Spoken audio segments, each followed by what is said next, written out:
নমস্কার বন্ধুরা, আমরা সবাই জানি যে সামনের দিকে হাঁটা বা দৌড়ানো শরীরের জন্য খুবই উপকার। কিন্তু আপনি কি কোনো সময় শুনেছেন যে পিছনে হাঁটা উপকারিতা কি, এবং আপনি কি কখনো দেখেছেন পিছনে হেঁটে? আমরা ছোটোবেলায় খেলার ছলে অনেক সময় পিছনে হাঁটতাম, সেটা খেলার ছলে ছিল। কিন্তু আপনি বড় বয়সে কি কোনো সময় পেছনে হেঁটে দেখেছেন? কিন্তু গবেষণা বলেছে যদি আপনি সামনে 10 কদম হাঁটেন, পিছনে যদি আপনি 1 কদম হাঁটেন, তাহলে ওই সামনের 10 কদমের তুলনায় পেছনের যে 1 কদম হেঁটেছেন ওটা বেশি লাভদায়ক। পেছনে হাঁটা, যা রেট্রো ওয়াক নামে পরিচিত।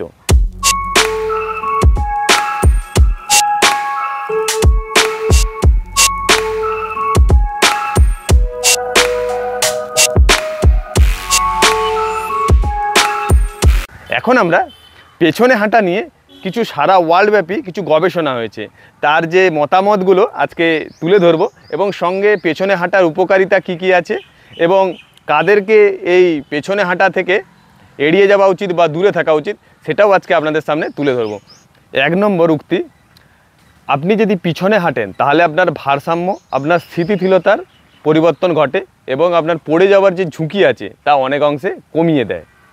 2 নম্বর, পিছনে হাঁটা বয়স্ক এবং প্রাপ্তবয়স্কদের পড়ে যাওয়া থেকে রক্ষা করে এবং ফ্র্যাকচারের যে ঝুঁকি আছে তা কমায়।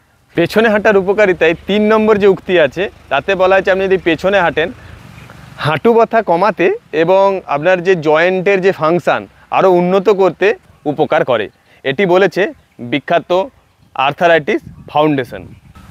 4 নম্বর, আমেরিকান হার্ট অ্যাসোসিয়েশন তার গবেষণায় বলেছেন যে আপনি যদি পিছন দিকে হাঁটেন তাহলে আপনার কার্ডিওভাস্কুলার যে ফিটনেস তা উন্নতি হতে পারে এবং আপনার যে হৃদরোগের ঝুঁকি তা অনেকাংশে কমে যেতে পারে। বর্তমান সময়ে তাই পিছনে হাঁটা একটা ট্রেন্ডে পরিণত হয়েছে। তো আপনিও আপনার ওয়ার্কআউট বা আপনার এক্সারসাইজের যে মেনু আছে তাতে আপনি পিছনে হাঁটা অ্যাড করুন। পিছনে হাঁটার যে কী কী উপকার আছে তা আপনাদেরকে বিস্তারিত তুলে ধরবো।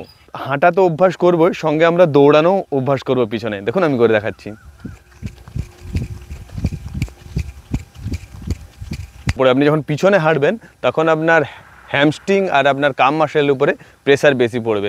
এর ফলে আপনার পা আরও সুগঠিত হবে এবং শক্তিশালী হবে। পিছনে হাঁটা বা দৌড়ানো প্রথম একটু অসুবিধা হলেও পরে যখন আপনি দীর্ঘদিন ধরে অভ্যাস করতে থাকবেন তো এটা কোনো প্রবলেমই থাকবে না, খুব ইজিলি করতে পারবে তোমরা।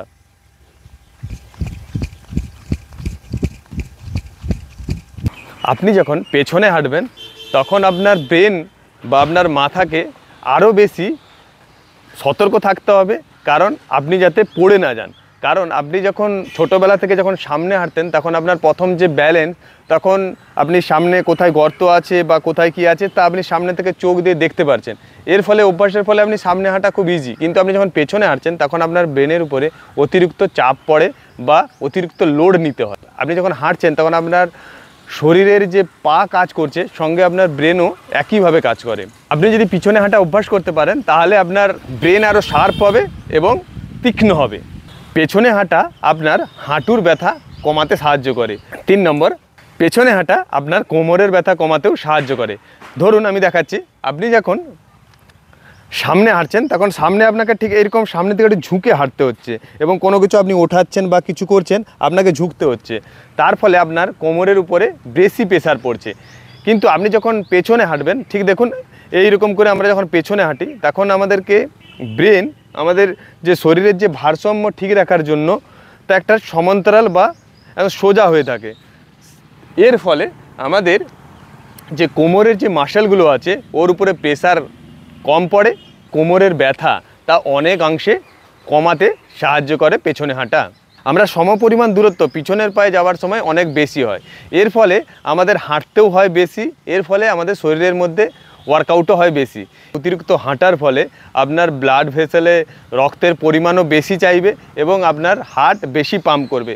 এর ফলে আপনার শরীরের মধ্যে অক্সিজেনের মাত্রা অনেক বেড়ে যাবে, যার ফলে আপনার হার্ট ভালো থাকবে এবং হার্ট সুস্থ থাকবে। পেছনে হাঁটা ওজন কমানোর জন্য খুব উপকারী। সেই একই আপনি যদি সামনে যেটা হাঁটবেন সেটা যখন আপনি পেছনে হাঁটবেন একই দূরত্ব, অনেক বেশি আপনাকে দূরত্ব অতিক্রম করতে হবে।